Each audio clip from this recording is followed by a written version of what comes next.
কর্তৃক আয়োজিত আজকের সভার সহযোদ্ধা সভাপতি খালেক মেম্বার উপস্থিত রয়েছেন।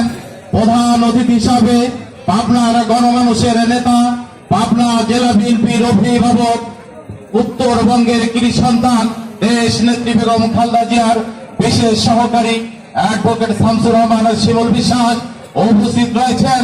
পাবনা জেলা বিএনপির সাবেক সিনিয়র যুগ্ম আহ্বায়ক আব্দুল্লাহ মাহমুদ মান্নান ভাই উপস্থিত রয়েছেন। পাবনা জেলা বিএনপির সাবেক সহসভাপতি, পাবনা সদর উপজেলা বিএনপির সাবেক সভাপতি এ কে মুসা উপস্থিত রয়েছেন।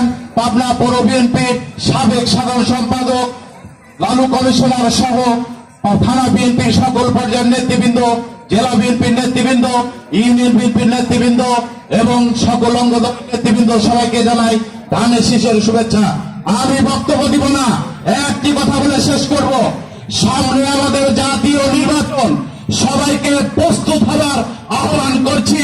দেশ নেত্রী বেগম খালেদা জিয়ার বিশেষ সহকারী পাবনার গণমানুষের নেতা অ্যাডভোকেট শামসুর রহমান শিমুল বিশ্বাসকে পাবনার 5 আসন থেকে আমরা সংসদে পাঠাতে চাই।